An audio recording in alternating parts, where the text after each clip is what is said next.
What's up everyone, I'm Sal Sincata, and today we're gonna explore some Rembrandt lighting. Let's get to it.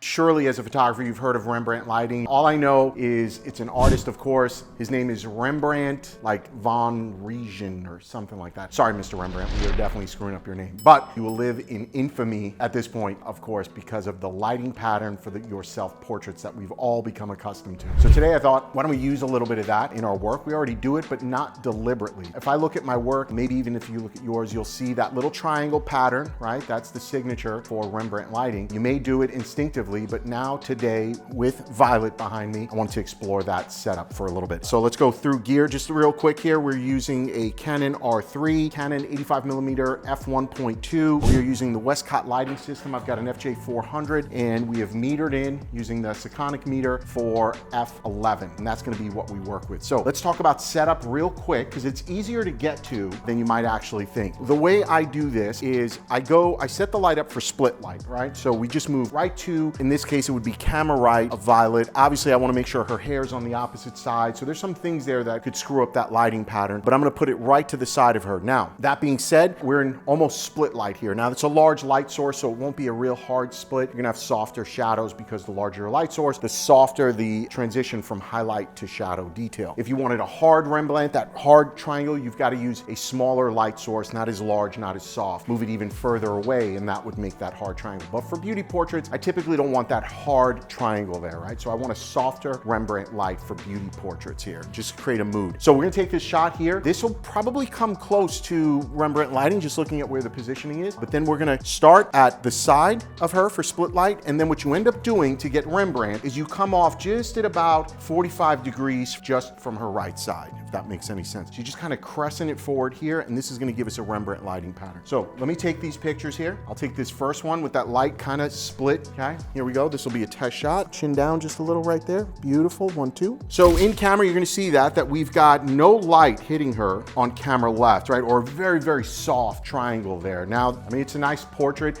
I'd like this mostly for men. I can cheat this a little bit. So probably cheat and look left just a little bit to your left. So now I can cheat this. Let's see what this does. Chin down, Violet. Beautiful. Okay, and now what you're gonna see there, what a stunning portrait. And now you can just start going to work on this. If you wanted to lift shadows, now we can bring in a reflector opposite just to fill some of those shadows. Let's see if we can get a reflector. I'm sure we have one. For those of you who are watching our videos or ever watching us broadcast live and you're like, you have this beautiful natural light. Not today, Satan. We don't want natural light today. You're getting in the way of our shot. I'm sure the people driving by our studio today are probably like, they're going out of business. They're closing up shop. This is our setup to block the light from coming in. It's interesting. All right, so now what we'll do is we'll bring in a reflector just to fill the shadows. This could be another light source if you wanted to, but you don't need a secondary light source. It's just gonna be too much power. So this is really just to fill those shadows. So let me take that same portrait, and all I'm trying to do is fill those shadows just a little bit. There we go. So now I'm getting those shadows filled in, chin left a little bit more. Beautiful. Okay, so now I'm getting that nice Rembrandt kind of short light that we're seeing there. That's nice. So now what I'm gonna do is have Violet look straight at me, and I'm gonna rotate this light just a little bit. And remember, this is a large light source that's close to her. So it is going to be soft light, and that triangle is gonna be very soft, not distinctive lines. For male portraits, I like the hard lines, the harshness of that. It's been used in Hollywood a lot. Of course, Rembrandt himself on all his self-portraits, if you haven't seen those, look those up. It's very, very distinctive. But for beauty portraits, I love using this in a soft way. This is gonna end up wrapping around her. Beautiful. Roll that shoulder up for me. I love that. Good. Here we go. So now we're gonna work through that. Beautiful. Now we're talking. Here we go, Violet. Stunning. And now I'm gonna move around once I have this. And look, when you're working, everybody you're working with has to understand where that light source is. So they can't just move around and just start trying to take portraits from everywhere. Here we go. Love that. So Violet understands that light, camera left. Violet, I want you looking at me and at that 45 away. Turtle hard for me. Chin down. Right there.